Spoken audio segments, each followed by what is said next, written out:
UGC का ये syllabus है, आप सभी लोगों को पता है, मैं कल से करवा रहा हूँ और आज इसे मैं कंप्लीट करूँगा। यूजीसी नेट में जो है बेसिकली यूनिट नंबर सेकेंड से जो प्रश्न पूछे जाते हैं वो सिद्धांतों से पूछे जाते हैं, साइकोलॉजी पर आधारित है ये, थोड़ा सा मानव व्यवहार के बारे में आधारित है ये, तो इसलिए आप लोगों को मैं ये बता रहा हूँ। कल मैंने सिगमंड फ्रायड के बारे में आप लोगों से चर्चा किया था और यही मैं समाप्त कर दिया था क्लास को एरिक इरेक्शन को लेकर, ठीक है। और मैंने आप लोगों को ये टॉपिक पहले भी करवा रखा है एरिक इरेक्शन के बारे में, तो याद रखिएगा। इसकी जो किताब का नाम है, इसके पुस्तक का नाम चाइल्डहुड एंड सोसाइटी करके। तो पहली बात तो आपको पता होना चाहिए कि एरिक इरेक्शन ने कुल टोटल 8 सिद्धांत दिए हैं और उसके सिद्धांत का जो नाम है मनोसामाजिक विकास का सिद्धांत। सम्मिलित करने वाले में आप लोगों ने यूजीसी का जब प्रश्न कर रहे थे तो उस दौरान आप लोगों ने देखा होगा, है ना, आप सभी लोगों ने उस समय देखा होगा, तो वहाँ पर आपको पता चल गया होगा भाई मनोसामाजिक जो सिद्धांत है वो किसने दिया है। तो याद रखिएगा कि मनोसामाजिक सिद्धांत के बारे में तो आप ध्यान रखिएगा कि इसका सिद्धांत एरिक इरेक्शन का नाम आता है। तो इसने कुल टोटल 8 और इसमें 2 बातें बताई इसने। एक बातें इसने कहा था सकारात्मक और दूसरी बातें जो इसने बताया था नकारात्मक के बारे में, 2 बातें बताई थी, है ना। इसके सिद्धांत में 2 चीज़ें होती हैं, एक सकारात्मक वाली क्रिया विधि होती है और एक नकारात्मक क्रिया विधि होती है, ठीक है। आप लोग इसको खासकर अच्छे से ध्यान रखिएगा। तो हम बात करेंगे इसके 8 सिद्धांत में पहले सिद्धांत के बारे में। तो जब एरिक इरेक्शन महोदय ने मनोविज्ञान में इन्होंने अपने सिद्धांत के बारे में बताया तो पहला सिद्धांत दिया था ट्रस्ट वर्सेस मिसट्रस्ट के बारे में, और इसको कहा जाता है इन्फेंसी। इन्फेंसी का मतलब होता है शैशवावस्था, ठीक है। तो आप लोग इसको भी थोड़ा सा अपने कॉपी पर मेंशन भी करते रहिएगा। हालांकि मैंने आप लोगों को सेपरेट इसकी वीडियो वो दे रखा हो, क्लासेस भी दे रखा हूँ, पीडीएफ भी दे रखा हूँ और उसकी एक वीडियोस भी बना रखा हूँ आप लोगों से अलग से भी, ठीक है। तो ध्यान रखिएगा, यहाँ पर मैं केवल अवस्थाओं के बारे में चर्चा करूँगा क्योंकि रिवीजन करवा रहा हूँ आप लोगों को। तो याद रखिएगा शैशवावस्था जो है वो विश्वास बनाम अविश्वास की है और इसकी अवस्था की आयु जो होती है वो आयु होती है जन्म से लेकर 2 वर्ष। बस इतनी बात आप लोग ध्यान रखिएगा, जन्म से लेकर 2 वर्ष, ठीक है। यहाँ तक तो क्लियर हो गया होगा। मैंने 3-4 बातें बताई, जैसे में म्यूट हो जाइएगा। एक बात बताइए आप लोगों को चाइल्डहुड एंड सोसाइटी के बारे में, पहली बात। दूसरी बात मैंने ये बताया कि मनोसामाजिक विकास का सिद्धांत एरिक इरेक्शन ने दिया। तीसरी बात मैंने बताया आप लोगों से कि इसके सिद्धांत में बेसिकली एक सकारात्मक और एक नकारात्मक पक्ष देखने को हमें मिलता है, ठीक है। इसके सिद्धांतों को ही अगर हम कहें तो विकासात्मक संकट का हम स्थिति दे सकते हैं। तो कौन सी ऐसी सिद्धांत है जिसमें विकासात्मक संकट बोलते हैं, जिसको हम बोलते हैं डेवलपमेंट क्राइसिस, किसको बोल सकते हैं, तो एरिक इरेक्शन का है। तो ये प्रश्न हो अभी तक तो पूछा तो नहीं गया है, बाय द वे अगर पूछ ले तो आप लोग कह देना कि विकासात्मक संकट का बारे में जो चर्चा किया वो एरिक इरेक्शन महोदय था, जिसकी किताब थी चाइल्डहुड एंड सोसाइटी करके, ठीक है। ये चीज़ आप ध्यान रखिएगा। और पहली अवस्था बता दिया मैंने आप लोगों को, शैशवावस्था विश्वास बनाम अविश्वास, याद रखिएगा ये मैच करती है सिगमंड फ्रायड की पहली अवस्था से। ये भी आप लोगों को ध्यान रखना है क्योंकि 2019 पे यहाँ से प्रश्न पूछा गया है अवस्थाओं को मैच करने के लेकर, ठीक है। तो ये क्लियर हो गया होगा आप लोगों को, आई थिंक, है ना। बाकी मैंने मैं सर प्लीज, मैं सत्येंद्र इधर। हाँ जी बोलिए सत्येंद्र जी। सर मैं ये बोलूँ सर, ये यूनिट उसी का ही है ना सर, ये सोशल वर्क का ही हाँ, यूनिट ये होगा। सोशल वर्क का पार्ट है, सोशल वर्क का पार्ट है। आप में ये अगर हम बात करें तो जब कभी मानव व्यवहार को लेकर अगर क्वेश्चंस आप में बनेगा तो समाज कार्य का ही पार्ट है ये प्रश्न यहाँ से बन सकता है। तो इसलिए एमपीपीएससी के स्टूडेंट जो है इसको देखा करें। सोशल वर्क यूजीसी नेट का और एमपीपीएससी का सिलेबस में ज़्यादा कोई अंतर नहीं है, सिमिलर है, कुछ बस कंटेंट है, आपको ध्यान रखना होगा। बाय द वे प्रश्न आ जाए, है ना। तो ये चीज़ अभी हम बात करते हैं, यूजीसी में एक बार प्रश्न आ गया कि मुंशी प्रेमचंद्र की एक पुस्तक का नाम बताए, सोजे वतन करके था। अब ये तो सिलेबस में ही नहीं है था, और जो सिलेबस में मेंशन किया गया है तो जाहिर सी बात है वो थोड़ा सा हमें फोकस करने की ज़रूरत है उन चीज़ों को। तो थोड़ा सा आप बने रहिए, ये भी समाज कार्य का ही टॉपिक है। और अगला जो यूनिट 3 कल चलेगा वो भी आपका चलेगा, इसी पर आधारित होगा, वो समाज कार्य पर ही आधारित होगा, ठीक है। वो ग्रुप वर्क होगा, कम्युनिटी वर्क होगा। तो यहाँ पर आप लोगों का एक अवस्था कंप्लीट हो जाती है। और अगर हम बात करते हैं दूसरी अवस्था के बारे में, तो सिगमंड फ्रायड की दूसरी अवस्था भी आप लोग ध्यान रखिएगा, सॉरी, एरिक एरिक्सन की दूसरी अवस्था का नाम भी ध्यान रखिएगा। उस अवस्था का नाम था स्वायत्तता बनाम शर्म। इसको शर्म की बजाय ऑब्लिक कर लो और लिख लो लज्जाशीलता। अगर आपसे कभी लज्जाशीलता आ जाए तो आप ऐसा मत सोचना कि ये भाई ये वाला दूसरा स्टेज नहीं, भाई वही है, शर्म कहो या लज्जाशीलता कहो। और या तो इसका एक नाम से और भी एग्ज़ाम में प्रश्न में आया हुआ है, ये पूछा भी गया है ये प्रश्न, वो लिखा हुआ था शर्म। और शर्म अगर नहीं लिखा है तो इसकी जगह हो सकता है लिखा होगा आपको संदेह। ठीक है, तो इतनी बात आप लोग ध्यान रखिएगा। ये शर्म, लज्जाशीलता, शर्म और संदेह जो होता है ये प्रारंभिक बाल्यावस्था में होती है। और यही एरिक एरिक्सन का दूसरी अवस्था कही गई थी, प्रारंभिक बाल्यावस्था। ठीक है, याद रखिएगा, इंपॉर्टेंट है, एटोनमी वर्सेस सेम इसको बोला जाता है। ठीक है, याद रखिएगा, शील गुण का विकास इस अवस्था में होता है, ये भी आप ध्यान रखिएगा। इस अवस्था में अगर मैं बात करूं, बच्चा अगर सफलतापूर्वक कोई क्रिया विधि कर लेता है तो बच्चे के अंदर भय का विकास होने लगता है, बच्चे के अंदर इच्छा शक्ति का विकास होने लगता है। जैसा कि आप लोगों ने लास्ट टाइम में मैंने पीडीएफ जो दिया था उसमें साफ शब्दों में लिखा भी हुआ था। ठीक है, याद रखिएगा, इसमें बच्चे का शील गुण का विकास होता है। ठीक है, ये बहुत इंपॉर्टेंट पॉइंट है, आप लोग ध्यान रखिएगा, बच्चे का प्रारंभिक जो है अवस्था होती है ये। ठीक है भाई, चलिए आगे बढ़ते हैं और नेक्स्ट पॉइंट लेते हैं। पॉइंट नंबर 3 की अगर मैं बात करता हूँ आप लोगों से, तो यहाँ पर पॉइंट नंबर 3 आप देख रहे हैं, पहल शक्ति बनाम दोषिता के बारे में। मैं रिवीजन करवा रहा हूँ, आप लोग ध्यान रखिएगा, पॉइंट टू पॉइंट बात कर रहा हूँ आप लोगों से। ठीक है, ये जो पहल शक्ति देख रहे हैं आप लोग, पहल शक्ति का और भी नाम है। जैसे कभी कभी एग्जाम में अगर आप लोगों से लिखा हुआ मिल जाए उपक्रम, तो आप ऐसा कभी नहीं सोचेंगे कि ये स्टेजेस नहीं है, ये पहल शक्ति का ही नाम है, उपक्रम। अगर हम बात करते हैं आप लोगों से, उपक्रम के साथ साथ पहल शक्ति हो गई, उपक्रम हो गया, और बनाम दोषिता। दोषिता का मतलब होता है एक प्रकार से अपराध। क्या होता है? अपराध, इसका मीनिंग होता है। या तो आप इसको ऐसे भी कह सकते हो बोध। क्या कह सकते हो? बोध। बोध का मतलब दो तरीके से होता है, आप सभी लोगों ने पढ़ा भी होगा बोध में, है ना, कि भाई जो 3H होता है, आप लोगों ने देखा भी होगा, ब्लूम टेक्सोनोमी के बारे में भी पढ़ा होगा, तो उसमें बोध का मतलब बताया भी गया है। बोध का मतलब होता है अंडरस्टैंड, समझ होता है इसका मतलब। ठीक है, तो आप ऐसा नहीं कहेंगे कि भाई यहाँ पर उस बोध की बात कर रहा है, समझ की बात नहीं, नहीं, यहाँ पर अपराध बोध की बात कर रहा है ये। ठीक है, यहाँ पर दोषिता के बारे में बात कर रहा है ये। ठीक है, तो ये चीज़ आपको ध्यान रखना, मतलब गिल्टी, सीधा सीधा से आपको क्या समझना है, गिल्टी शब्द को याद रखना होगा यहाँ पर। ठीक है, तो ये बेसिकली प्री एज थी। अब ये एज जो मैं लिख रहा हूँ बगल में आप लोगों को, ये बहुत इंपॉर्टेंट है, यही तो एग्जाम में पूछता है कि प्री एज किसको कहा जाता है। तो प्री एज होते हैं पहल शक्ति बनाम दोषिता के बारे में, मतलब बच्चा जैसे पहल करता है, और जब वो पहल करता है तो किसी क्रिया विधि को नहीं कर पाता, तो उसके अंदर दोषिता की भावना आ जाती है एक प्रकार से। अगर हम बात करें तो इस उम्र में जो बच्चे होते हैं अपने शरीर और अपने व्यवहार और खिलौने और पालतू पशुओं के बारे में बहुत ध्यान रखते हैं। और साथ ही साथ अगर मैं एक चीज़ बताऊं, बच्चे जो होते हैं गैर जिम्मेदार भी होते हैं, इसमें बार बार व्यग्र हो जाते हैं। व्यग्र का मतलब हो जाता है एक प्रकार से उग्र वाले जैसे बिहेवियर कर देना। ऐसी कंडीशन में ये जो है अवस्था हो जाती है। तो ये तीसरी स्टेज है एरिक एरिक्सन की, और इसकी आयु जो है 4 से 6 वर्ष है। यहाँ तक कोई दिक्कत है आप लोगों को तो आप मुझे एक बार बता दीजिए, वरना मैं रिकॉल करा देता हूँ आप लोगों को ये एरिक एरिक्सन की थ्योरी। कोई डाउट या कोई दिक्कत, कोई प्रॉब्लम बताइए, यहाँ तक कोई दिक्कत? चलो फिर बहुत बढ़िया है, बहुत अच्छी बात है, होनी भी नहीं चाहिए। आप लोगों को बहुत ही इजी है। समाज कार्य में जो प्रश्न यहाँ से बनते हैं बेसिकली सिद्धांत से बनते हैं, कि ये सिद्धांत किसने दिया, मनोसामाजिक सिद्धांत, तो एरिक एरिक्सन का नाम। दूसरी बात, इसकी अवस्था को मैच करने के लिए दे देगा कि ये जो अवस्था दी गई है पहल शक्ति की, ये अवस्था फ्रायड की किस शक्ति से मैच कर रही है। तो आप ध्यान रखिएगा, ये लैंगिक अवस्था मैच करेगी इसकी, जिसमें सिगमंड फ्रायड ने बताया था ओडिपस एंड इलेक्ट्रा ग्रंथि विकास करती है। ठीक है, याद रखिएगा, ये भी इम्पोर्टेंट पॉइंट है। आगे हम बात करते हैं, पॉइंट नंबर 4 लेते हैं। ठीक है भाई, और पॉइंट 4 की अगर मैं बात करूँ यहाँ पे सिगमंड उसके एरिक एरिक्सन की, तो एरिक एरिक्सन की पॉइंट 4 क्या है भाई, कहाँ चला गया, ऊपर चला गया क्या ये? पॉइंट नंबर 3, अच्छा पॉइंट नंबर 4 बेसिकली बता दूं आपको, ये एक स्कूल अवस्था होती है जिसमें परिश्रम बनाम एक हीनता की बात करता है ना, इस अवस्था का नाम है। और पांचवी स्टेजेस के नाम है ये, एक मिनट देखते हैं, ये रहा परिश्रम बनामहीनता, मिल गया, 5वीं स्टेजेस। ठीक है, ठीक है, ये आपको ध्यान रखना होगा। सॉरी यार, 5वीं बोल रहा हूँ, ये 4th नंबर की है। ये कौन सी स्टेज के नंबर की है? 4th नंबर की है।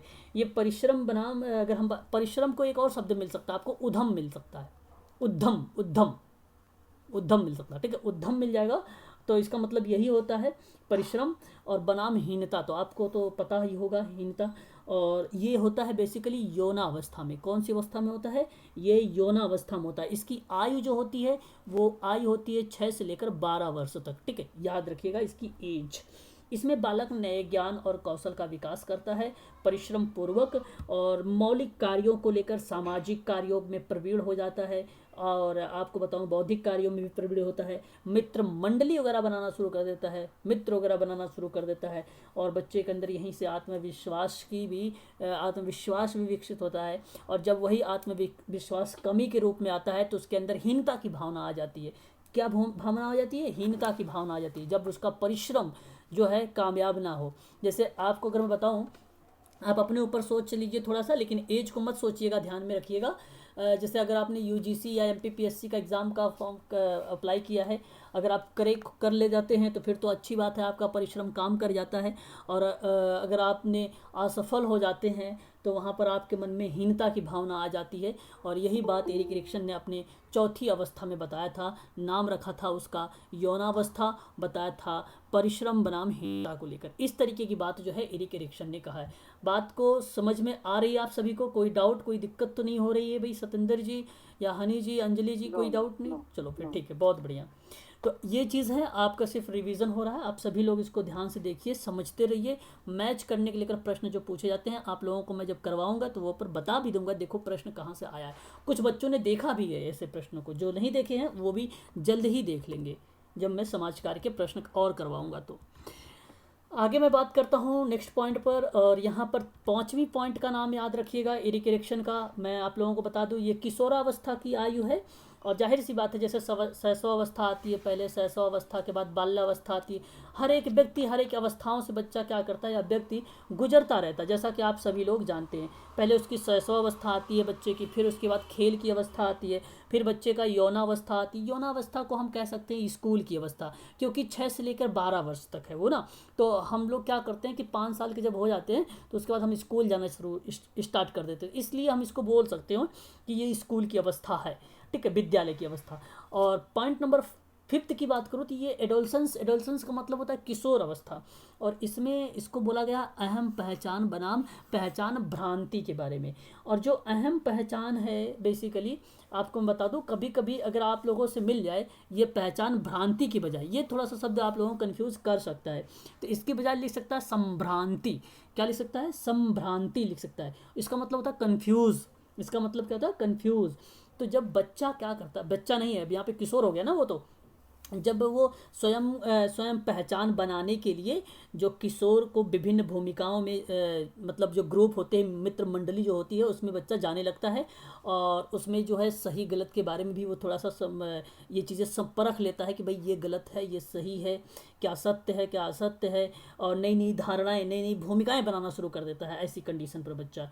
ठीक है, और जब वह व्यक्ति जो है, जब उसके अंतर्गत जब वो पहचान बनाने में अपना असफल हो जाता है तो उसके अंदर भ्रांतियां पैदा हो जाती हैं। क्या पैदा हो जाती हैं? भ्रांतियां पैदा हो जाती हैं। जैसे अगर मैं कहूँ कि विशिष्ट व सामाजिक रूप से, कोई विशेष रूप से या सामाजिक रूप से किसी व्यक्ति को स्वीकृति प्रदान करता है या अपने आप को बदलने की कोशिश करता है, तो वहाँ पर वो अपनी अहम पहचान बना लेगा तो फिर तो ठीक है। और यदि नहीं बना पाता है तो ऐसी अपनी पहचान, तो वो एक प्रकार से भूमिका संभ्रांति हो गई, उसकी पहचान में भ्रम हो गया, भ्रांति हो गई, ऐसी कंडीशन होती है। और यहाँ पर अगर मैं बात करूँ सामाजिक शक्ति का जो विकास होता है वो होता है कर्तव्य निष्ठता की, वो होता है निष्ठा की।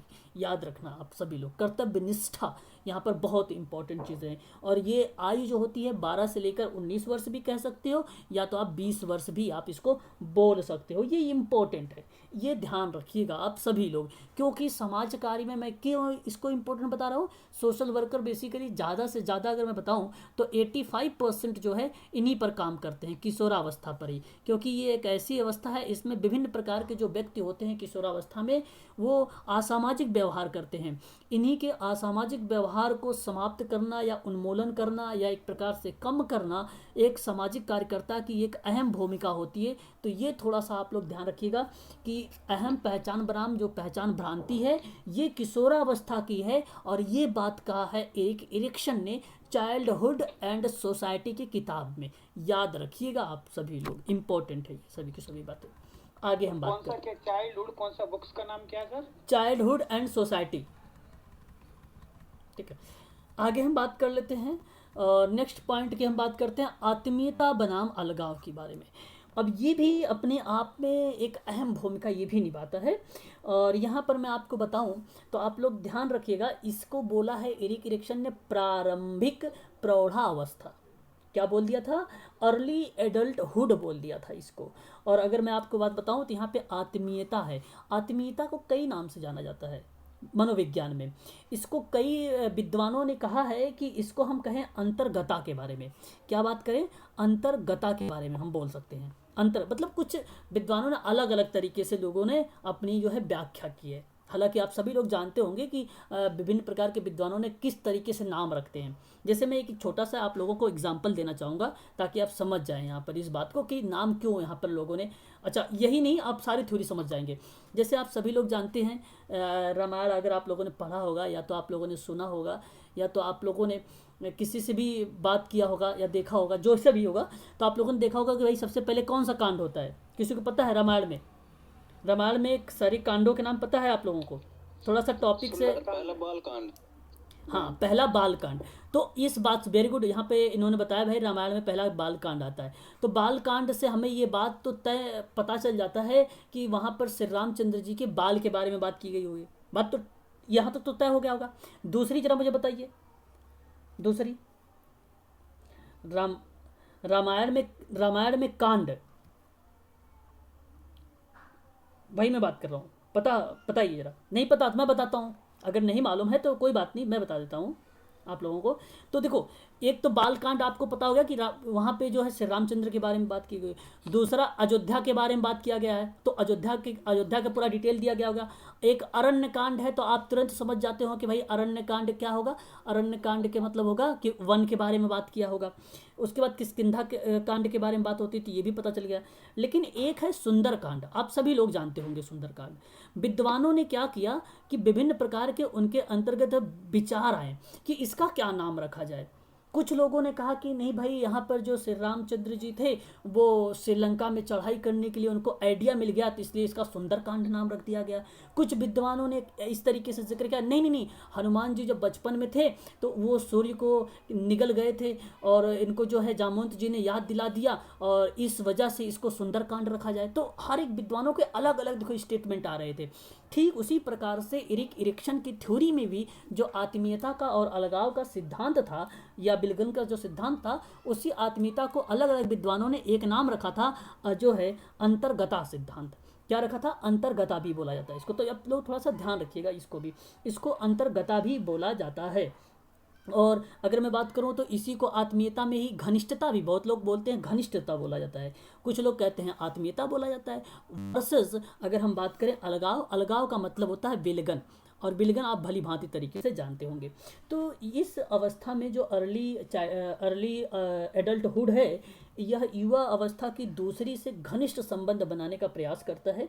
ऐसा न कर पाने पर सामाजिक और संवेगात्मक दृष्टिकोण जो होता है वो अलग अलग हो जाता है, एक प्रकार से अलग थलग हो जाता है। तो ऐसी कंडीशन पर वो विलगन की प्रक्रिया की तरफ चलना शुरू हो जाता है।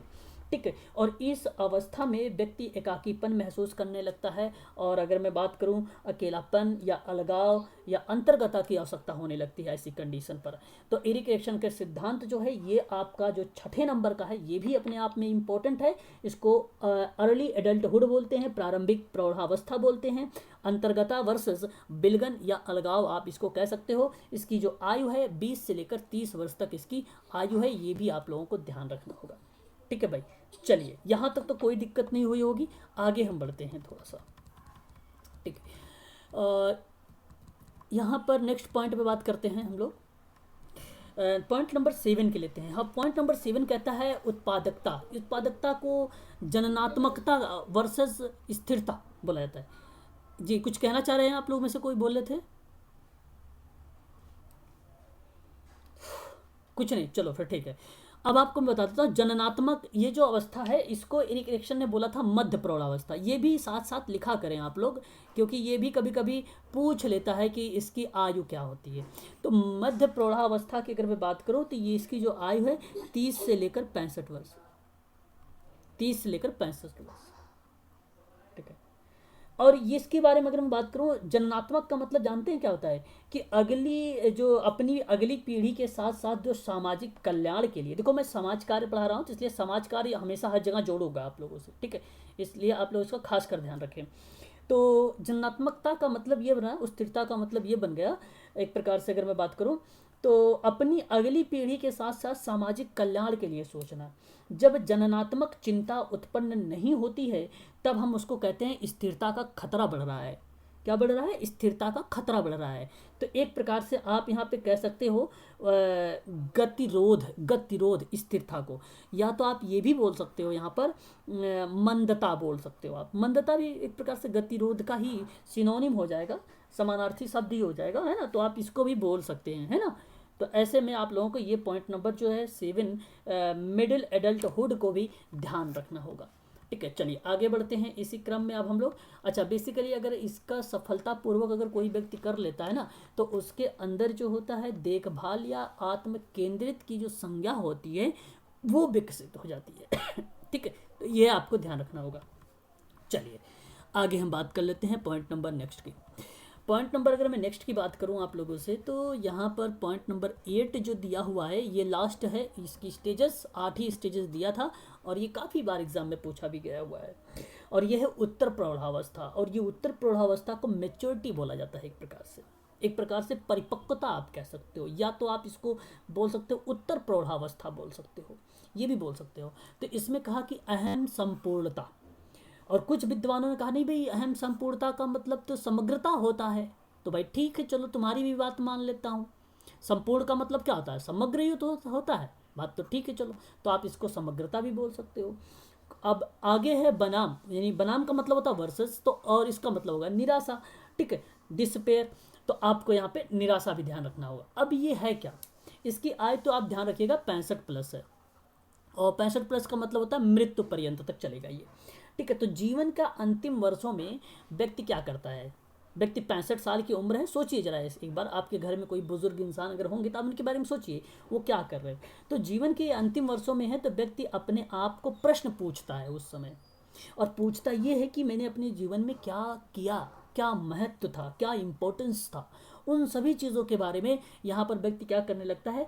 डिबेट अपने आप से करने लगता है। अच्छा, ये अदर पर्सन से नहीं, अपने आप से डिबेट करना, ये चीज़ हो जाती है। हाँ, आत्मनिष्ठा का भाव उत्पन्न होने लगता है उसी व्यक्ति के अंदर, आत्मनिष्ठा का भाव उत्पन्न होने लगता है।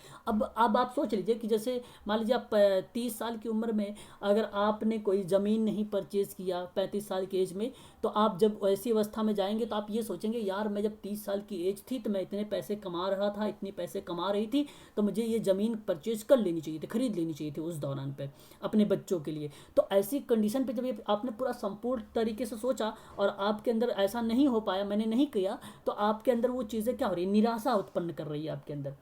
और यही जो स्टेज है ये बुद्धि की संज्ञा होती है। और लोग सोच लेते हैं, जब कभी एग्जाम में पूछ लेता है कि बताइए वो अवस्था कौन सी है जिसमें सफल होने पर बुद्धि की संज्ञा दी जाती है एरिक एरिक्सन के माध्यम से, या एरिक एरिक्सन के अनुसार का सिद्धांत कौन सा है? तो ये 8वां है, 8वें एकदम लास्ट वाला है। और बच्चे लगा के आ जाते हैं भाई बुद्धि की बात कर रहा है, इंटेलिजेंसी की बात कर रहा है, या तो वो शैशवावस्था सॉरी या तो वो बाल्यावस्था को लगा के आते हैं, या तो किशोरावस्था को लगा के चले आते हैं। परंतु ऐसा आप लोग नहीं करोगे वरना गलत हो जाएगा। बुद्धि की जो संज्ञा दी गई है वो अंतिम स्टेज को दी गई है, आप लोग इसे खास कर ध्यान रखिएगा, ये बहुत इंपॉर्टेंट पॉइंट है, ठीक है। यहीं पर बुद्धि की संज्ञा दी जाती है। चलिए इतनी बातें तो आप लोगों को क्लियर हो गई होगी, ठीक है भाई। एक प्रकार से आप इसे कह सकते हो विजडम, ठीक है, इंटेलिजेंसी ना कहकर भी आप विजडम भी बोल सकते हो, विजडम भी बोल सकते हो। मैंने बताया भी था, आप लोगों को कराया भी है, तो है ना। तो ये चीज़ें आप लोगों को ध्यान रखना है। ये थी एरिक एरिक्सन के कुल टोटल 8 अवस्थाएं। यहाँ से 110% गारंटी है कि यूजीसी समाज कार्य में प्रश्न आना तय है। नहीं आएगा तो आप बोलना कि सर इससे तो प्रश्न ही नहीं आया। भाई 100 प्रश्न देना है यूजीसी वालों को, यहाँ से क्यों नहीं दे सकता वो? अच्छा, इंडिविजुअल ना देकर आपको सुमलित वाला भी दे सकता है। तो अब ऐसा मत कहना सर आपने बोला था प्रश्न दे गए तो सुमलित वाले में प्रश्न आ गया। भाई प्रश्न तो आया तो सही, सुमलित वाले में भी तो आया तो सही, आएगा जरूर। ठीक है, ये ध्यान रखना आप लोग। चलिए आगे हम बात कर लेते हैं। और पॉइंट नंबर नेक्स्ट, और आप लोगों ने खूब भली भांति तरीके से इस विद्वान का नाम बहुत बार आप लोगों ने सुना होगा, Abraham Maslow, Abraham Maslow, Abraham Maslow. अभिप्रेरणा का सिद्धांत इसी ने दिया है और बात सत्य है, 100% सत्य है अब्राहम मैस्लो का। और अच्छा सिद्धांत भी इसने दिया है अब्राहम मैस्लो ने। कोई मुझे बताना चाहेगा अब्राहम मैस्लो के बारे में थोड़ा सा, कोई भी अपनी जानकारी अगर शेयर करना चाहता है तो करे थोड़े बहुत, वरना मैं तो बताऊंगा ही बताऊंगा आप लोगों को, इसमें कोई दो राह नहीं है। चलिए बताइए अगर किसी को कुछ पता है तो। अब्राहम मैस्लो ने वो दिया है ना आवश्यकता के सिद्धांत, आवश्यकता का सिद्धांत, ये बात तो सही है और सभी। उसको पदानुक्रम। हाँ ठीक है, चलिए अब मैं आपको बता देता हूँ। अभी अभी मैंने एक रामायण की माध्यम से आप लोगों को कांड के बारे में समझाने की कोशिश किया था। ठीक उसी प्रकार से कुछ अलग अलग लोगों ने, अलग अलग विचारकों ने अलग अलग अपना अपना नाम दिया। मैस्लो की थ्योरी बेसिकली ज़्यादातर यूजीसी में जो प्रश्न बनाया गया है समाज कार्य में, वो हायरार्की नीड्स को लेकर बनाया गया है। ये एक बहुत इंपॉर्टेंट बात है। और आप लोगों को मैं ऐसी नहीं हवाई फायरिंग बात कर रहा हूँ भाई, यूजीसी का आप लोग स्टूडेंट हैं, आप लोगों ने क्वेश्चन देखा भी होगा इस तरीके के। तो ध्यान रखना आप लोग, मैस्लो का एक सिद्धांत है आवश्यकता का पदानुक्रम, ये भी आएगा तो 100 यही लगाना है भाई। अभिप्रेरणा का सिद्धांत मैस्लो का, फिर भी यही ठोक देना है आप। अच्छा पुनर्बोलन, अब थोड़ा सा समझिएगा, एक रेनफोर्समेंट होता है, एक होता है मोटिवेशन। मोटिवेशन की बात मैं कर रहा हूँ यहाँ पर, मोटिव का बात कर रहा हूँ मैं आप लोगों से। तो ये है आवश्यकता का पदानुक्रम सिद्धांत, ये है मैस्लो का सिद्धांत। लेकिन अगर रेनफोर्समेंट की बात आएगी तो वो CH हल का नाम आएगा। CH कूले मत करिएगा, CH हल उसका नाम आता है, CH हल का नाम आता है। ठीक है, अगर हम बात करते हैं यहाँ पर तो मैस्लो का अभिप्रेरणा का सिद्धांत हो गया। मैस्लो का पिरामिड होता है, पिरामिड ऐसे बनते हैं, पिरामिड कोन नुमा होता है, आप लोगों ने कोन खाया भी होगा जहाँ तक मुझे उम्मीद है, इस तरीके से बनाया होता है ना, इसको पिरामिड बोलते हैं। ठीक है, याद रखिएगा। आगे हम बात करते हैं तो अब्राहम मैस्लो का सिद्धांत भी नाम से ही पता है भाई, उसका सिद्धांत के नाम से भी आ जाता है कभी कभी प्रश्न। और कभी कभी मैस्लो का मानवतावादी सिद्धांत, कभी कभी मैस्लो का व्यक्तित्व का सिद्धांत। अब ये मत समझिएगा कि सर ने तो बताया था भाई अल्पोर्ट का, कार्ल जुंग का बताया था कि व्यक्तित्व जो होता है वो लैटिन भाषा से है, वो एक प्रकार से मुखौटा उसका अर्थ होता है। नहीं भाई, मैं आपको बता रहा हूँ यहाँ पर कि आवश्यकता का जो सिद्धांत था वो अपने साथ में जब लाएगा तो मैस्लो जरूर मेंशन करेगा, कोई ना कोई पॉइंट आपको मैस्लो से जरूर रिलेट करवाए देगी वो, और आपको तुरंत समझ में आ जाएगा कि भाई ये मैस्लो का है। कभी आपको कंफ्यूज नहीं करेगा एग्जामिनर, ये तो गारंटी है मेरी कि आपको कहीं कार्ल जुंग की तरफ दिमाग जाए, मैस्लो की तरफ दिमाग जाए, कंफ्यूज कभी नहीं ये सिद्धांत करेगा, ये मेरी गारंटी है। आप लोग इसको ध्यान रखिएगा। मैस्लो का व्यक्तित्व का सिद्धांत भी इसी के नाम से जाना जाता है। फिर उसके बाद पदानुक्रम का सिद्धांत भी है। ठीक है, तो इसके इतने सारे नाम हैं। अब थोड़ी सी इसके बारे में जानकारी रख लीजिए आप लोग कि क्या क्या इंपॉर्टेंट है, जो कि एग्जाम में पूछा भी गया है और आप लोगों ने देखा भी होगा। तो मैं आपको बताना ये चाहूँगा कि जो ये हायरार्की का सिद्धांत है अब्राहम मैस्लो ने, तो अब्राहम मैस्लो ने एक बात बोली थी, बड़ी अच्छी बात बोली थी। उसने कहा कि एक बच्चा या एक आदमी आवश्यकता लेकर पैदा होता है और आवश्यकता के साथ वो मर जाता है। इस तरीके की जो बात कहता है वो अब्राहम मैस्लो ने कहा था। बहुत अच्छी बात थी इसकी, और इस बात से लोग ने बड़े प्रभावित हुए, और इसी वजह से ये जो सिद्धांत है बेसिकली ये व्यक्तित्व के अंतर्गत आ गया। और इसमें कहा कि जो व्यक्ति होता है वो कई अवस्थाओं से होकर गुजरता है। जैसे उसने इस तरीके से जब पिरामिड बनाया तो इस पिरामिड में कुछ पार्ट बना दिया, कुछ का पार्ट का मतलब आप ये समझ लीजिए कि अस्तर बना दिया एक प्रकार से। इस अस्तर का नाम रख दिया उसने कि शारीरिक आवश्यकता वाले। इसी को कभी कभी यूजीसी में पूछ लेता है कि दैहिक आवश्यकता वाले, तो आप कंफ्यूज नहीं होंगे कि दैहिक आवश्यकता वाले क्या होते हैं। तो इसमें जो शारीरिक आवश्यकता वाली थी तो कहता था ये कि बच्चे की जो मूल प्रवृत्तियां हैं, जैसे भूख हो गई, प्यास हो गई, रोना हो गया, सोना हो गया इत्यादि, जो भी 14 मूल प्रवृत्तियां हैं मैकडवेल के द्वारा जो दी गई हैं, वो सभी की सभी मूल प्रवृत्तियां ये समाहित हैं शारीरिक आवश्यकता वाले में। तो ये बात आपको पहली बात तो पता होनी चाहिए। फिर दूसरी इसने एक स्तर बताया, और इस स्तर को दूसरे वाले को बोला कि ये सुरक्षा प्रेरक आवश्यकता है। एक प्रकार से अगर मैं आपसे बात करूं तो ये रक्षा की आवश्यकता है। अब जानते हैं इसका क्या मतलब होता है?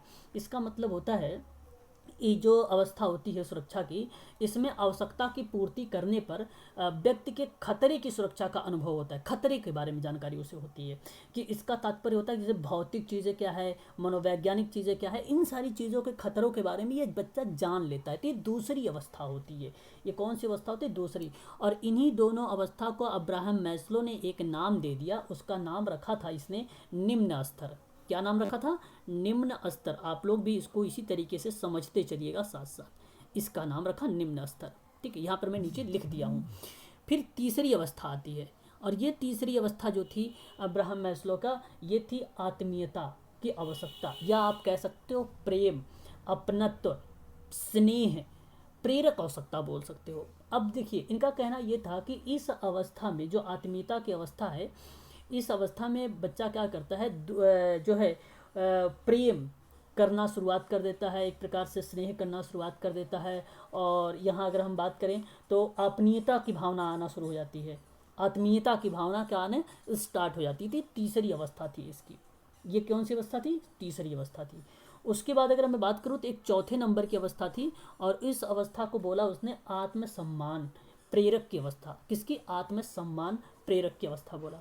और आपको पता होना चाहिए कि आत्मसम्मान, यदि हम सफल पूर्वक अपनी आवश्यकताओं को पूरा कर लें तो स्वयं में आत्मविश्वास होगा और आत्मसम्मान हमारा बढ़ेगा।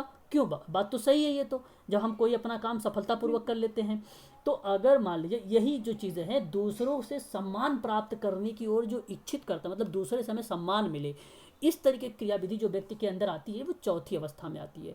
अब इन चारों अवस्था को पहले से लेकर चार तक इन चारों अवस्था को अब्राहम मैस्लो ने एक नाम दे दिया। और जानते हैं क्या नाम दिया? उसका नाम दिया अभाव की आवश्यकता। क्या नाम दिया? अभाव की आवश्यकता। उसका नाम दिया था अभाव की आवश्यकता। तो ये आप लोग ध्यान रखिएगा। और नंबर लास्ट, और यहाँ से यूजीसी में आपको बता दूं कई बार प्रश्न आया है, सबसे अंतिम वाले से। देखो, जो आत्मसम्मान और प्रेरक की आवश्यकता है, नंबर 4 वाला इंपॉर्टेंट तो है ही है, साथ ही साथ पांचवा भी इंपॉर्टेंट है आपको। तो पांचवा कहता था आत्मसिद्धि की आवश्यकता। आत्मसिद्धि की आवश्यकता का मतलब आप कह सकते हो आत्म अनुभूति की अवस्था। क्या बोल सकते हो? आत्म अनुभूति की अवस्था। और जानते हैं इसमें क्या होता है? इसमें जब व्यक्ति अपनी संभावनाओं को पूर्ण रूप से विकसित कर लेता है और वो प्रेरित हो जाता है, तो आत्मसिद्धि उसके अंदर विकास हो जाती है। वो आत्म जागरूक हो जाता है, समाज के प्रति क्या करने लगता है? अनुक्रिया करने लगता है वो, और सृजनात्मक व्यक्ति बन जाता है, और उसके अंदर फुर्ती आ जाती है। उसके अंदर जो होता है एक प्रकार से नैतिकता आने लगती है, नवीनता आने लगती है, चुनौतियों को वो क्या करता है भाई? सामना करने लगता है। तो यहाँ पर वो आत्मसिद्धि का सिद्धांत हो जाएगा, या आत्मसिद्धि की आवश्यकता हो जाएगी। ये पांचवा है। और आपको बता दूं मैं, ये जो आप 5 नंबर देख रहे हैं, 4 नंबर देख रहे हैं और 3 नंबर, इन तीनों को बोला था अब्राहम मैस्लो ने उच्च स्तरीय आवश्यकता। क्या बोला था? उच्च स्तरीय। जैसे आप यहाँ पे नीचे देख रहे हैं 1 से लेकर 2 तक निम्न, वहाँ 3, 4, 5 को बोला था उच्च स्तर।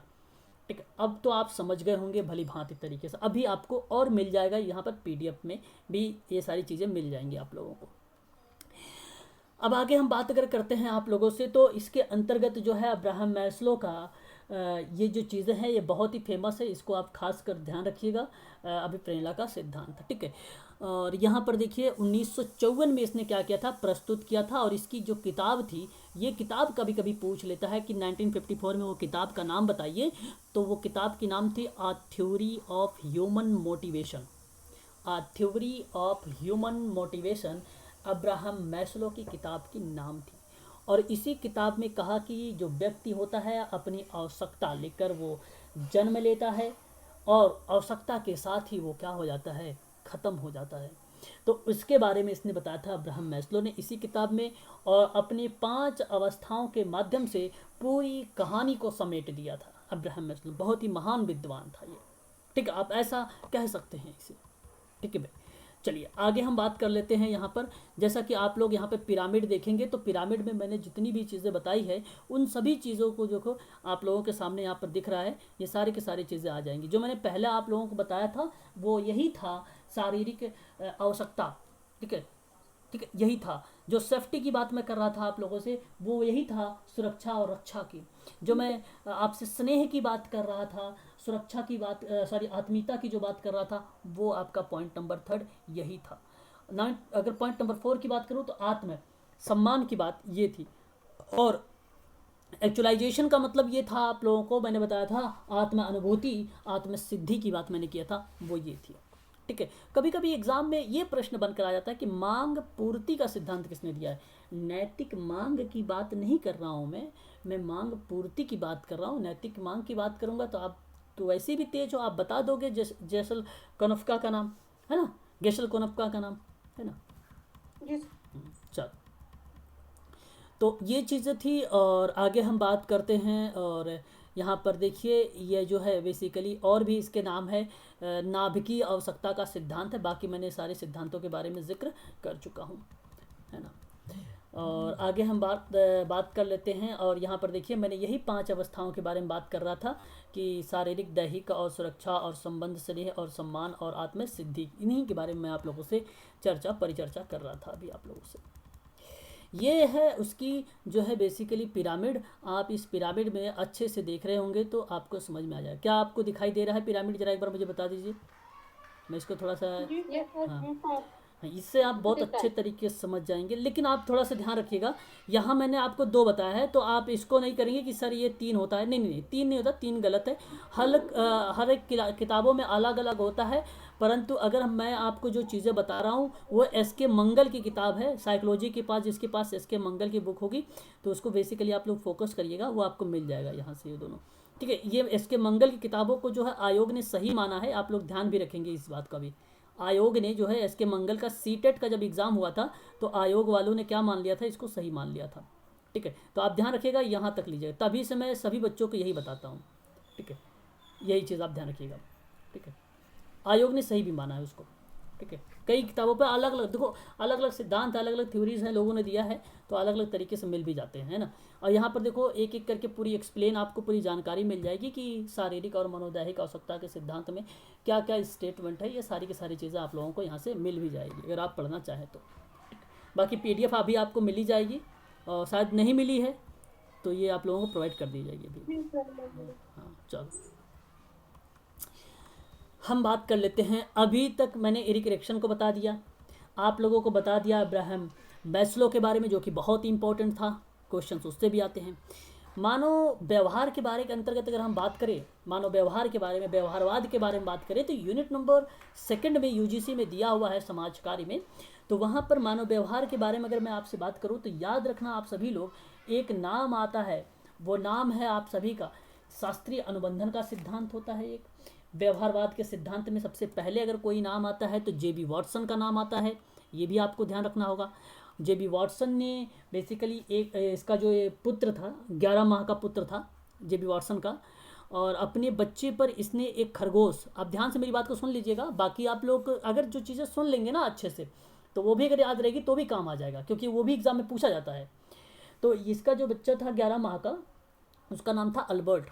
अल्बर्ट जो था वो 11 महीने का था, और वॉटसन इसने क्या कर दिया कि एक खरगोश लिया, और उस खरगोश को जैसे ही अपने बच्चों को कमरे में बंद करके खरगोश को छोड़ता था तो उस खरगोश को देखकर, रैबिट को देखकर बच्चा क्या करता था, अल्बर्ट बेंडोरा मत समझना, अल्बर्ट बेंडोरा सामाजिक सिद्धांत में आएगा, यहाँ पर कुछ नहीं, अल्बर्ट इसका नाम अलग से सेपरेट है ना।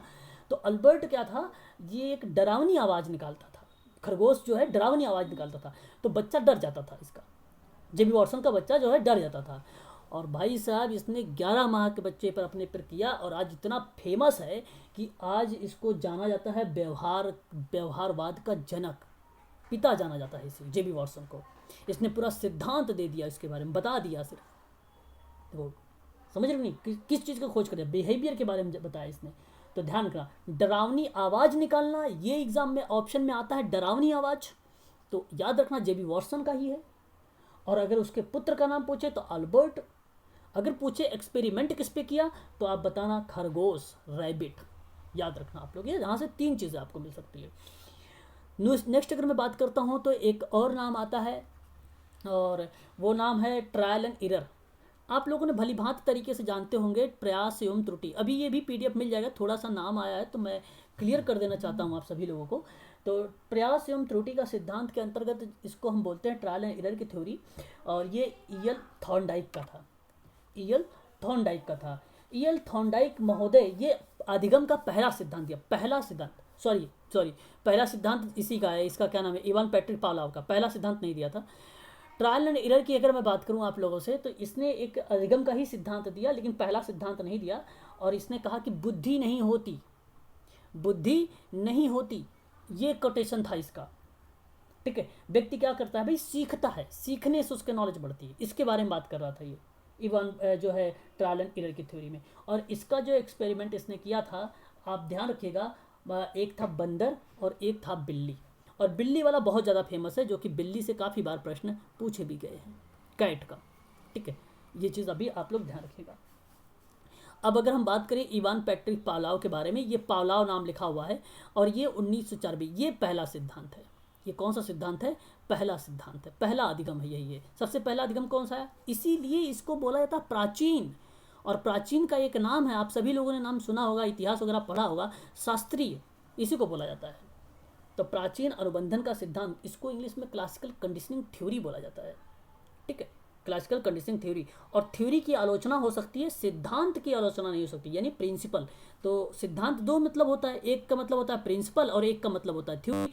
लेकिन थ्योरी की आप आलोचना कर सकते हो, और ये थ्योरी है, थ्योरी की आलोचना हो सकती है। जो बीस्टिक ने सिद्धांत दिए हैं 7 समाज कार्य के, उसके सिद्धांत वो सार्वभौमिक सत्य है, जो कि वो लागू हो जाता है आपका केस वर्क पर, ग्रुप वर्क पर, कम्युनिटी वर्क पर। ये तीनों जो प्राथमिक प्रणाली उसका है फ्रीडलैंडर की प्राथमिक प्रणाली, वो तीनों पर लागू हो जाती है बीस्टिक की। ठीक है, व्यक्तिकरण का सिद्धांत, गोपनीयता का सिद्धांत, आत्मनिर्णय का सिद्धांत, ये जितने भी सिद्धांत हैं कुल टोटल इसके बीस्टिक के 1957 में दिया था, वो सारे के सारे वो सिद्धांत है, वो थ्योरी नहीं है आपकी, वो प्रिंसिपल है आपका, ये थ्योरी है। तो क्लियर हो गया होगा कि भाई सिद्धांत दो मतलब होता है, दोनों का मीनिंग भी समझ में आ गया होगा। तो आप ऐसे प्रश्न को ना, जब कोई प्रश्न ना समझ में आए, तो आप उस प्रश्नों का खंडन करना शुरू कर दो, तोड़ मरोड़ करना शुरू कर दो, ऑटोमेटिक आंसर तक पहुंच जाओगे आप लोग। भाई अच्छा, सिद्धांत तो वो होता है जो सार्वभौमिक सत्य होता है, थ्योरी तो वो होती है जिसकी आलोचना की जा सकती है, जिसमें मॉडिफिकेशन किया जा सकता है, वो तो थ्योरी होती है। तो ऐसे भी प्रश्न को कर सकते हो आप, अच्छा थ्योरी इसने दिया होगा, भाई जाहिर सी बात है इसका सही है, तोड़ मरोड़ कर सकते हो, इसका नाम आ गया, इसका सिद्धांत ही होगा, इसके सिद्धांत में तोड़ मरोड़ हो सकता है भाई, बस लगा सकते हो ऐसे भी ऑप्शन को। चलो आगे बात कर लेते हैं, इसके सिद्धांत के कई नाम हैं। हाँ सर, हम ये थ्योरी सिद्धांत कब बनती है, मतलब थ्योरी देखो, रिसर्च होता है वो कैसा होता है? रिसर्च के माध्यम से जब आप कोई प्रयोग करते हैं माध्यम से, वो थ्योरी एक प्रकार से सिद्धांत वहाँ पर बनता है। और सिद्धांत आप ऐसे भी नहीं कहेंगे कि रिसर्च किया तो आपका वो प्रिंसिपल भी नहीं बना, नहीं वो भी बनेगा, परंतु रिसर्च जब करने के बाद आपने खोज किया कि भाई आगरा का जो दिल्ली का लाल किला है, लाल बालू के मिट्टी से बना हुआ है, आपने ये खोज किया, और बाद में आप गए दोबारा से, कोई विद्वान गया और उसने कहा कि नहीं नहीं नहीं भाई, ये तो मिट्टी कैसे ही बना, ये काली मिट्टी से बना है। ठीक है, आपने ये खोज किया, आपने उसकी आलोचना कर दी कि भाई ऐसा नहीं, ये थ्योरी जो है काली मिट्टी से बनी है, आप इसको यहाँ पे आलोचना करें, ये सिद्धांत हो गया, ये आपका जो होगा थ्योरी हो जाएगी। तो यहाँ पे ये आलोचना हो जाती है। और ये करते हैं आप एक्सपेरिमेंट, आपने क्या किया, एक्सपेरिमेंट ही तो किया, प्रयोग ही तो किया, जाके वहाँ पे तो जानकारी लिया। ये रिसर्च का पार्ट है, जो आप पूछना चाह रहे हैं ये रिसर्च का पार्ट है, बट यहीं से आता है कुछ चीज़ें, है ना, ये रिसर्च का पार्ट है। चलो आगे बात करते हैं क्लासिकल थ्योरी के बारे में। तो क्लासिकल थ्योरी भी हो जाएगा, अनुकूलन सिद्धांत हो जाएगा, और अगर हम बात करें तो अधिगम एक प्राचीन का सिद्धांत है या परंपरागत सिद्धांत भी। अब आप लोग में से बताऊं, बच्चे सोचते हैं यार ये तो परंपरागत सिद्धांत आ गया, परंपरागत तो सिद्धांत रोहन सर ने बताया था, लॉरेंस कोहलबर्ग का नाम, इसने तीन स्तर बताए थे कि परंपरागत होता है, पूर्व परंपरागत होता है, पश्चिम परंपरागत होता है। अच्छा ये तो नहीं है भाई लॉरेंस कोहलबर्ग, अरे भाई साहब अगर ऐसे क्वेश्चंस अगर आपको डाउट कर रहे हैं तो इंग्लिश में चले जाइए ना, इंग्लिश में आपको मिलेगा क्लासिकल कंडीशनिंग, बस डाउट क्लियर। वहाँ पर नाम में अगर कंफ्यूजन हो रहा है आपको कि दो बंदों का नाम है, तो सीधा कन्वर्ट करिए इंग्लिश वाले पे जाइए भाई, आजकल ऑनलाइन सिस्टम है, वहीं नीचे इंग्लिश हिंदी दोनों लिखा होता है, आप तुरंत उस पर क्लिक करिए, इंग्लिश में चले जाइए, फिर आ जाइए हिंदी पर, या तो इंग्लिश पर ही टिक मार दीजिए, वो भी आपका सही माना जाएगा, है ना, दोनों ही लैंग्वेज में होते हैं इंग्लिश हिंदी में, तो आपको वो भी सही मान लिया जाएगा। तो आप इसका खास कर ध्यान रखेंगे। तो परंपरागत सिद्धांत भी किसका होगा, इसका होगा। ठीक है, लॉरेंस कोहलबर्ग के बारे में कभी मत सोचना, वो नैतिकता का सिद्धांत दिया है, नैतिकता के सिद्धांत में 3 स्तर बताया था उसने, लॉरेंस कोहलबर्ग ने, एक परंपरागत बताया था, और एक पूर्व परंपरागत बताया था, एक पश्चिम परंपरागत बताया था, और हर एक स्तर पर 2-2 अवस्थाएं भी बताई थी, ये भी आप लोगों को ध्यान रखना होगा। चलो आगे बढ़ते हैं। पावलोव की थ्योरी के बारे में अगर मैं आपसे बात करूं तो आप लोग भली भांति तरीके से रूबरू हैं और जानते भी हैं। इस तरीके से आप लोगों ने अगर बुक देखा होगा कोई, तो इस तरीके से एक बॉक्स बना होता था, है ना, और इस बॉक्स में एक कुत्ता हुआ करता था। आप लोगों ने ये देखा भी होगा, है ना। ये देखो मैं बना नहीं पा रहा हूँ, ठीक है, तो आप लोग इसको जानते भी होंगे और आप लोगों ने देखा भी होगा आई थिंक, इस तरीके से थ्योरी।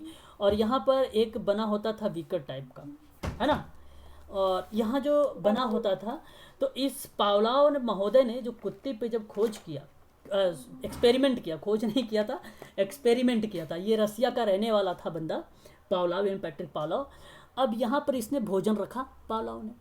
अब भोजन जैसे ही रखता था तो ये उसके लिए, उसने कहा नहीं भैया ये तो स्वाभाविक उद्दीपक है, और स्वाभाविक उद्दीपक का मतलब ये होता है एक प्रकार से कंडीशनिंग स्टिमुलस है ये, और कंडीशनिंग स्टिमुलस को हम सीधा सीधा डिनोट करते हैं सीएस से। और इसने जब भोजन रखा तो इसने देखा कुत्ते के मुंह में लार नहीं आया, और कुत्ते के मुंह से एक वीकर लगा दिया था इसने। पावलोव बड़ा चालाक था, और यहाँ पर एक उसने क्या रख दिया था, वीकर रखा था, और इसमें उसका लार आता था। यही से वो उसका आइडेंटिफाई कर लेता था कि भाई यहाँ पे कुत्ते ने क्या सीखा क्या नहीं सीखा। अब उसके बाद कुत्ते को भूख लगी। अब इसका जो ये भूख लगी है, इस भूख को बोला पावलोव ने कि ये भाई उसकी नीड है, अब इसकी नीड हो रही है। तो एक प्रकार से अगर मैं कहूँ, नीड को आप कह सकते हो मोटिव। मोटिव का मतलब होता है, मोटिवेशन नहीं समझना आपको, मोटिव का मतलब तो प्रेरक, किसी चीज़ की तरफ उन्मुख होना, एक प्रकार से ये चीज़ें है, ठीक है, उन्मुख हो रहा है वहाँ पर। तो मैं आपको बताऊं कि यहाँ पे कुत्ता भूखा था, और जब लार की बात मैं कर रहा हूँ तो लार मापने का एक कप था, वो विकर था। तो इसने क्या किया, जब भूख लगी तो इसको भोजन दिया कुत्ते को। दूसरे दिन भी यही कंडीशन किया उसने, इवान पैट्रिक पावलोव ने। तीसरे दिन उसने देखा भाई यहाँ पर जैसे ही उसको भूख लगती थी, जैसे ही उसको लगा यहाँ पे भोजन दिया, तो उसको हैबिट बन गई, आदत बन गई यार, इसको तो लार आना शुरू हो जाता था, इसको भोजन देखते ही लार आ जाता था। तो इसने बड़ा चालाक था ये पावलोव ने लगा दिया एक बेल, यहाँ पे घंटी, यहाँ पर पावलोव ने क्या बजा दिया, एक घंटी लगा दिया। इसने सिस्टम में थोड़ा सा परिवर्तन किया, और ये पावलोव ने इसका नाम रखा अस्वाभाविक उद्दीपक, इसका नाम रखा अस्वाभाविक उद्दीपक।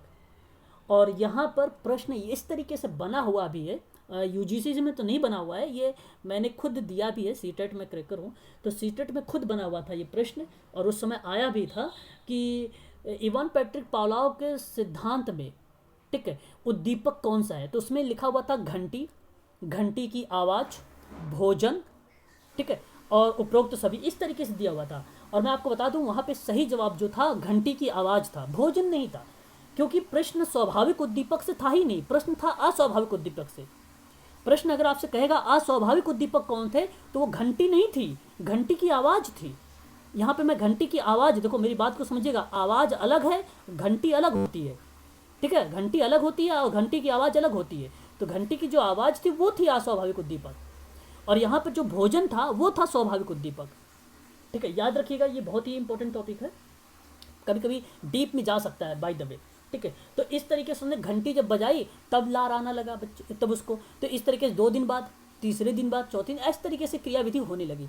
तो इस तरीके से इसने ये जाना कि यार इसकी आदत बन जा रही है, इस कुत्ते को क्या बन जा रही है, आदत बन जा रही है।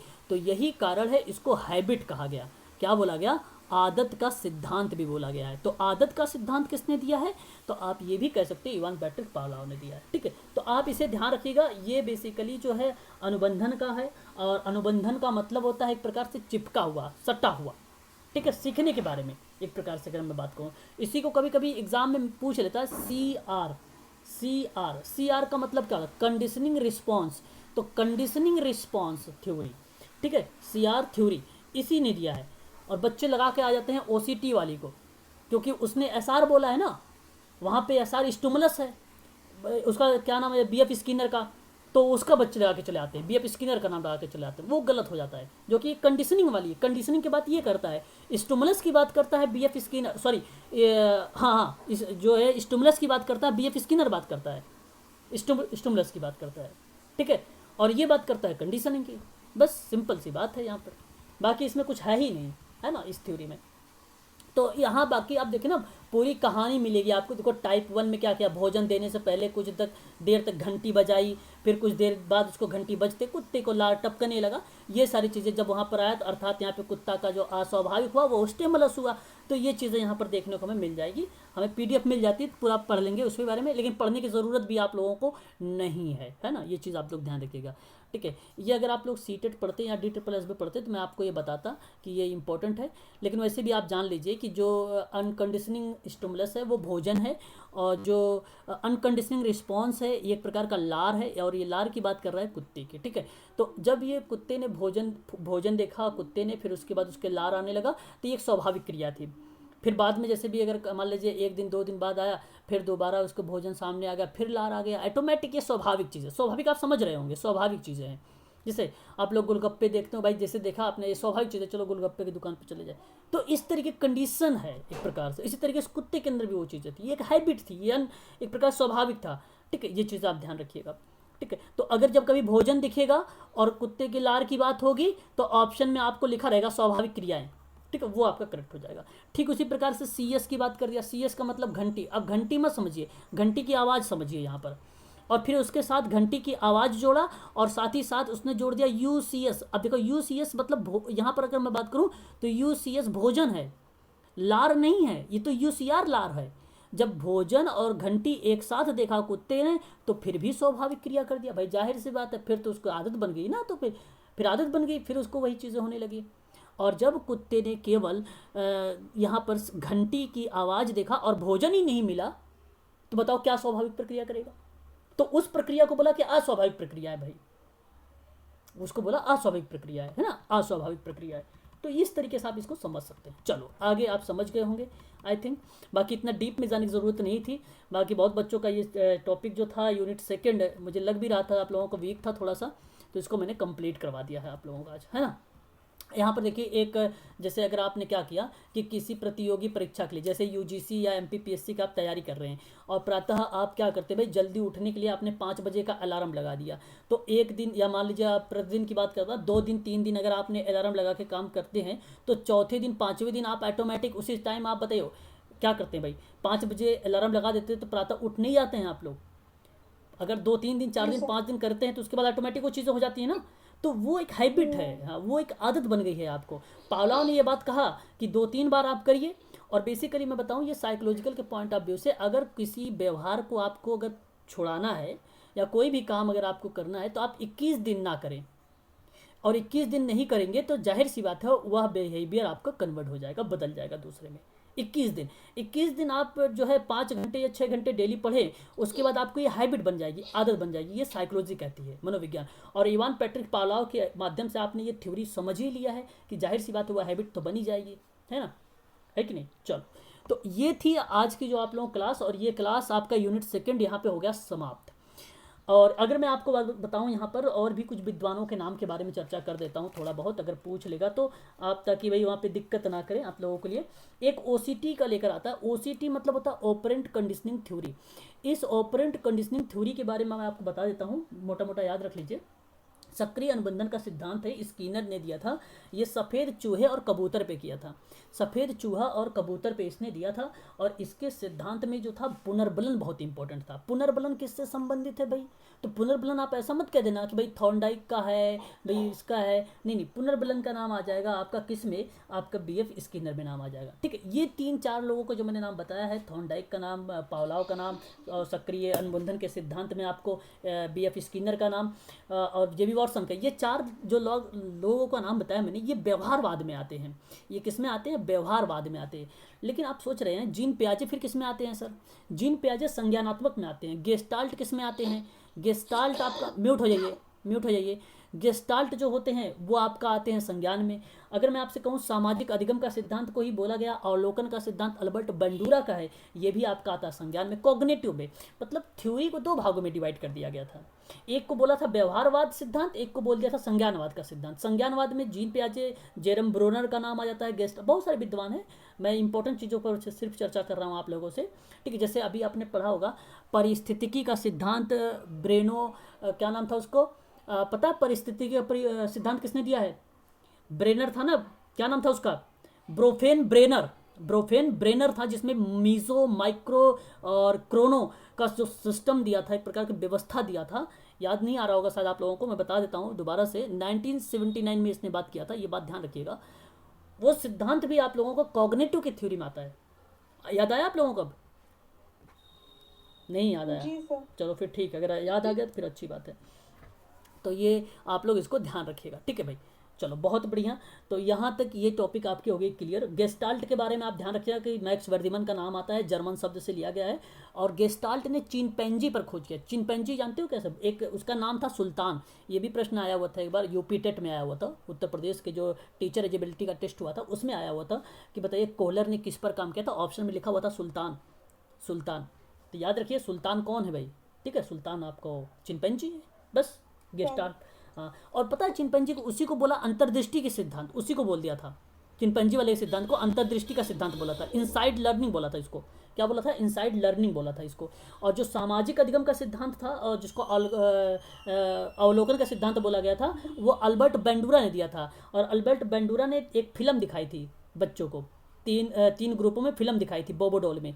तो एक में बच्चा उग्र व्यवहार कर रहा था, एक में बच्चा पॉजिटिव बिहेवियर कर रहा था, है ना, और एक में बच्चा कुछ भी नहीं कर रहा था। जो कुछ नहीं कर रहा था उसको कुछ नहीं मिला, जो अग्रेसिव बिहेवियर कर रहा था उसको दंड मिला, जो पॉजिटिव बिहेवियर किया उसको क्या नाम है, रिवार्ड मिला, पुरस्कार मिला।